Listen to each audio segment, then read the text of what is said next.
The silence in the school gymnasium was deafening. 30 seconds earlier, the room had buzzed with whispers and judgmental stares aimed at my daughter Emma, standing alone by the science fair project that now lay in ruins on the floor.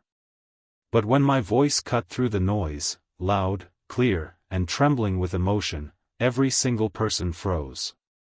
She did nothing wrong, I said, my hand protectively on Emma's shoulder. And just like that, everyone stopped talking. Hey everyone, welcome back to my channel. If this is your first time here, I'm David, and I share stories about my journey as a single dad raising my daughter after losing my wife to cancer 3 years ago. If today's story resonates with you, please hit that like button and subscribe to join our growing community of parents and supporters who believe in standing up for our kids when the world is quick to judge them. It all started on an ordinary Tuesday morning. Emma, my 12-year-old daughter, had been working on her science fair project for weeks. She'd chosen to study how different music genres affect plant growth, a project that combined her love for both science and the piano her mother had taught her to play before she passed. The morning of the science fair, Emma was a bundle of nerves and excitement. Her strawberry blonde hair, so like her mother's, was pulled back in a neat ponytail, and she wore the special blouse we'd picked out together for the occasion. "Do you think Mom would be proud?" she asked me as I helped load her carefully labeled plant specimens into the car. "More than you could possibly imagine," I replied, swallowing the lump in my throat. Since losing Sarah, I'd tried my best to be both mother and father to Emma, but moments like these made the absence feel fresh all over again. When we arrived at school, Emma's teacher, Ms. Peterson, greeted us with her usual warmth. "Emma, I can't wait to see your final project. You've been so dedicated." Emma beamed at the praise, her confidence growing as she carried her plants into the gym. I had to leave for work after helping Emma set up, promising to return for the judging in the afternoon. "You'll knock their socks off, sweetie," I said, giving her a quick hug before heading out. Looking back, I wish I'd stayed. My phone rang just after lunch. It was the school. Emma was in the principal's office, upset and asking for me. I dropped everything and drove straight there, my mind racing with possibilities. Principal Davis met me at the door, his expression grim. "There's been an incident with Emma's science project," he explained. "Another student has accused her of cheating." The accusation hit like a physical blow. Emma, cheat? My daughter, who couldn't even tell a white lie about brushing her teeth without giving herself away. The same girl who once returned to a store to give back the extra $1 the cashier had mistakenly given her in change. When I saw Emma, her eyes red and puffy from crying, something inside me broke. "Daddy, I didn't cheat," she whispered. "I promise." "I know, baby," I said, holding her tight. "I know." The accuser was Aiden Miller, son of Stephanie Miller, the PTA president and one of the wealthiest parents at the school.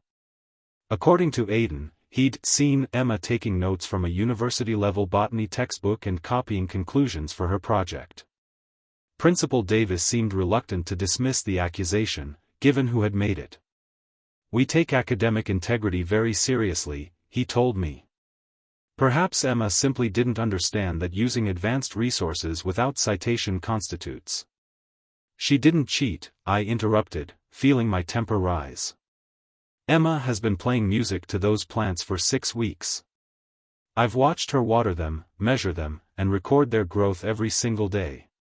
This project is 100% hers." Principal Davis sighed.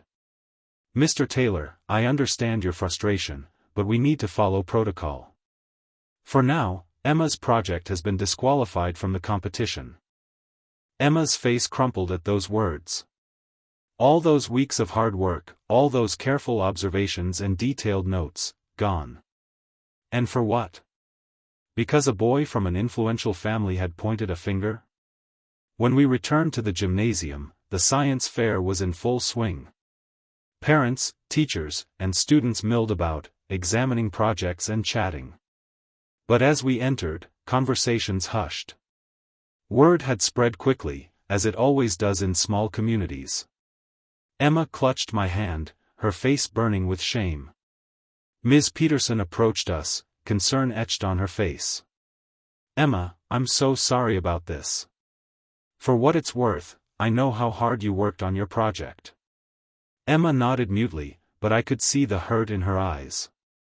This wasn't just about a competition, it was about her integrity being questioned publicly. As we walked toward her display table, I noticed Stephanie Miller standing with a cluster of other parents, giving us sidelong glances.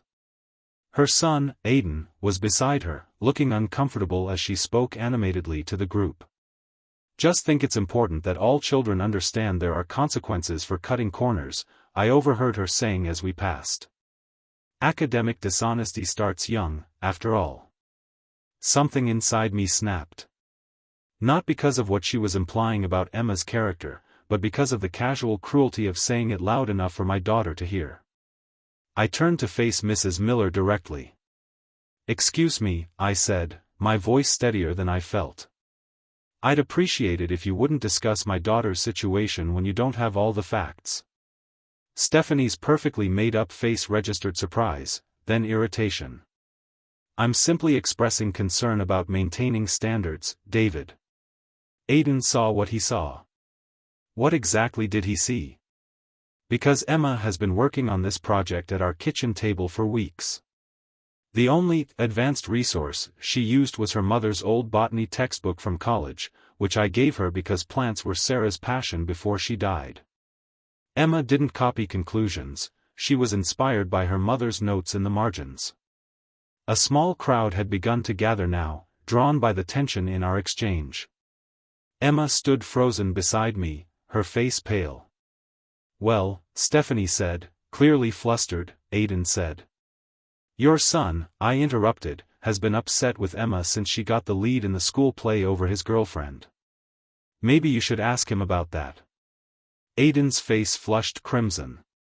"Dad," Emma whispered, tugging at my sleeve. "It's okay. Let's just go." But it wasn't okay. Not even close. "My daughter lost her mother 3 years ago," I continued, my voice beginning to shake with emotion. "She chose this science project because plants were something she and her mom bonded over. Every night for 6 weeks, she played different music for those plants, classical for one set, rock for another, her mom's favorite jazz for the third. She documented everything meticulously because that's who she is, thorough, honest, and dedicated." I looked around at the now silent faces staring back at me. Teachers, parents, students, all watching this drama unfold. "Emma cried for 2 hours last night because she was so excited to show everyone what she discovered," I said. "And now, instead of celebrating her hard work, she's standing here being publicly shamed because of an unverified accusation." I turned to face Emma's science table, where her careful display board still stood, though her plant specimens had been removed as part of the disqualification. I picked up her research notebook and held it up for everyone to see. This contains 6 weeks of daily observations, all in Emma's handwriting. Every measurement, every change in leaf color, every new growth, all recorded by a 12-year-old girl who wanted to make her mother proud. My voice broke on the last word, and I felt Emma's small hand slip into mine, squeezing tight. Then came the moment that changed everything. Aiden Miller stepped forward, away from his mother, his expression a mixture of guilt and resolve. "I lied," he said, his voice so quiet that people leaned forward to hear. "Emma didn't cheat. I was mad because she said my friends and I were being too loud in the library last week and we got detention. I'm sorry." The silence that followed his confession was profound. Then, like a wave breaking, there was movement. Ms. Peterson stepped forward to put an arm around Emma's shoulders. Principal Davis, who had arrived during the confrontation, cleared his throat and announced that Emma's project would be reinstated immediately. As for Stephanie Miller, she stood speechless, caught between embarrassment and the realization that her son had manipulated her into becoming his unwitting accomplice in bullying. It was into this charged silence that I spoke the words that would later define this moment: "She did nothing wrong." I said, my voice carrying across the gymnasium. And everyone stopped talking.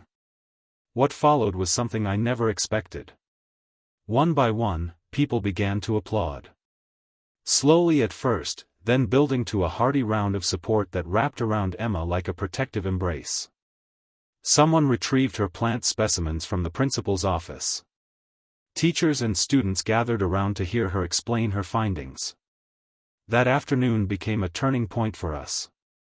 Not just because Emma's project went on to win second place in the fair, or because Aiden's public apology taught him a valuable lesson about honesty. It was a turning point because, for the first time since losing Sarah, I truly understood what it meant to be Emma's advocate in a world that doesn't always give kids the benefit of the doubt. Later that night, as I tucked Emma into bed, she looked up at me with her mother's eyes. "Dad," she said thoughtfully, "do you think standing up for the truth always works out like it did today?" I sat on the edge of her bed, considering my answer carefully. "No, sweetheart, it doesn't. Sometimes the truth takes longer to come out. Sometimes people don't want to hear it. But that doesn't mean we stop standing up for it. Like how you stood up for me today. Just like that. And someday, you'll stand up for someone else who needs it." She smiled, satisfied with that answer, and closed her eyes. As I share this story with you all today, I'm reminded of how often we're quick to judge situations without knowing the full story. How easily rumors spread and reputations get damaged. And how important it is to be the voice that says, "Wait, let's look at this more carefully." Being a single parent means you're often the only advocate your child has.